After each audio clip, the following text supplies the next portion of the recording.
Share market சக்ஸஸ்லேருந்து Deepak Ravichandran தான் பேசுகிறேன். இன்றைக்கி வந்து மார்க்கெட் பார்த்தீங்கன்னா 1.5% கீழே ஊந்திட்டு இருந்தது. நேற்றே நம்ம வீடியோவில் இதை பற்றி கொஞ்சம் டிஸ்கஸ் பண்ணியிருந்தேன். இன்றைக்கி கொஞ்சம் டீட்டெயிலாக டிஸ்கஸ் பண்ணலாம் அப்படின்னு சொல்லிட்டு இன்றைக்கி பெரும்பாலான வீடியோ இதை பற்றி தான் பேசியிருந்தாங்க. அது உங்களுக்கு எல்லாமே தெரியும். பட் நம்மளோட வீடியோவில் என்ன ஒரு ஸ்பெஷல் அப்படின்னா, இந்த மாதிரி சுச்சுவேஷனில் எப்படி அதை ஹேண்டில் பண்ணணும் அப்படின்ற விஷயத்த டீப்பாக பேசலான்னு இருக்கேன். ஓகேங்களா? ஸோ ரொம்ப நாளாக நிஃப்டி வந்து இந்த பவுண்டரிக்குள்ளேயே போயிட்டு இருந்தது. அதுக்கப்புறம் வந்து பார்த்தீங்கன்னா இப்போ பிரேக் அவுட் எடுத்து 1.5% கிட்ட fall down. It's very very negative, you know that. So இதுக்கான காரணம் என்ன அது எல்லாருக்குமே தெரியுது. பட் இருந்தாலும் என் சைடும் அது சொல்லிட்டு நெக்ஸ்ட் இதுலேருந்து எப்படி வந்து ஆஸ் அ இன்வெஸ்டராக நம்ம வந்து சேஃப்கார்ட் பண்ண போகிறோம் அப்படின்ற விஷயத்தையும் டிஸ்கஸ் பண்ண போகிறோம் இந்த வீடியோவில் என்டையராக. Okay, S. கிரீன்லேண்ட் இது வந்து டென்மார்க்கு சொந்தமான ஒரு தீவு. ஸோ இதை வந்து ட்ரம்ப் வந்து ஆசைப்படுறாரு. ஒன்று வாங்கணும்னு நினச்சாரு, இல்லைனா வந்து அட்லீஸ்ட் வாரையாவது நான் நடத்தி அதை வந்து இது பண்ணிடுவேன் அப்படின்ற மாதிரி சொல்கிறாரு. சரிங்களா?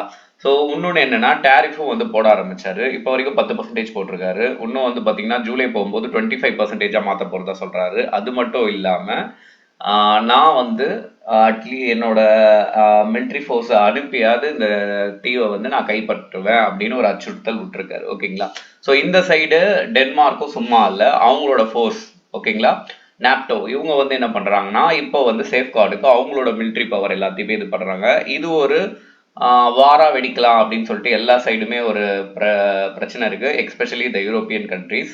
ஸோ அதால் இன்னைக்கு யூரோப்பியன் மார்க்கெட்லேருந்து எல்லாமே வந்து பார்த்திங்கன்னா ஒரு 300 பாயிண்ட்ஸ் இப்படிலாம் ஊந்துட்டே இருந்தது.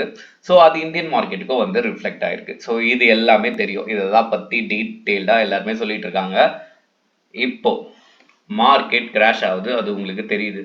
இதுலேருந்து எப்படி நான் தப்பிக்கிறது அப்படின்ற ஒரு விஷயம் இருக்குது. ஸோ மார்க்கெட்டில் நீங்கள் பிகினர் அப்படின்னா கண்டிப்பாக வெறும் ஈக்விட்டிஸை மட்டும் நம்பி உங்களால் எதுவுமே பண்ண முடியாது.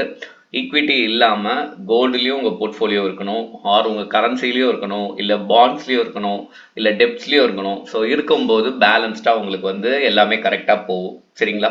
ஸோ யூஸ்வலாக பெரிய பிளேயர்ஸ் என்ன பண்ணுவாங்க அப்படின்னா, ஒன்ஸ் மார்க்கெட் கிராஷ் ஆகுது அப்படின்னு வரும்போது பேனிக் ஆகாமல் அவங்க நெக்ஸ்ட்டு இன்வெஸ்ட் பண்ணுற இடம் கோல்டாக இருக்கும். ஸோ அதால் தான் கோல்டு கண்டினியூஸாக ட்ரம்ப் வந்ததுலேருந்து பயங்கரமாக ஏறிக்கிட்டே இருக்குது, இன்னுமே ஏறும்னு சொல்லிட்டு இருக்காங்க. ஓகேங்களா? நெக்ஸ்ட் என்ன பண்ணுவாங்கன்னா, இந்த எஸ்ஐபி இது எல்லாத்தையுமே கம்ப்ளீட்டாக ஸ்டாப் பண்ணுவாங்க. ஸோ அதுதான் வந்து நடந்துகிட்ருக்கு. ஸோ ஓவர் ட்ரேட், நிறைய ட்ரேட்ஸ் எடுக்கிறது இது எல்லாத்தையுமே நிறுத்திடுவாங்க. ஸோ அதால் மார்க்கெட் வந்து மேலே போகாது. அவங்க வச்சுருந்த பொசிஷனையும் என்ன பண்ணுவாங்கன்னா செல் பண்ண ஆரம்பிப்பாங்க. ஸோ அதுதான் நடக்குது. ஓகேங்களா? ஸோ இங்கே மார்க்கெட்டை பொறுத்த வரைக்குமே நீங்கள் போர்ட்ஃபோலியோவை மல்டிப்புளாக வச்சுருந்தா மட்டும்தான் இங்கே வந்து வின்னிங் ஸ்ட்ராட்டஜி அதிகம். ஓகேங்களா? இல்லை அட்லீஸ்ட் ஆவரேஜ் மெத்தடாவது உங்களுக்கு தெரிஞ்சு வச்சுருக்கணும். ஓகே? ஸோ இதை பற்றி டீட்டெயில்டாக எனக்கு வேணும் அப்படின்னா நீங்கள் சொல்லுங்கள், I will prepare some video. Okay? So கமெண்டில் போடுங்க. இந்த மாதிரி ஷேர் ரிலேட்டட் நியூஸ் நீங்கள் தெரிஞ்சுக்கணும்னு நினச்சிங்கன்னா நம்ம ஷேர் மார்க்கெட் சேனலை சப்ஸ்கிரைப் பண்ணி வச்சுக்கோங்க. நன்றி.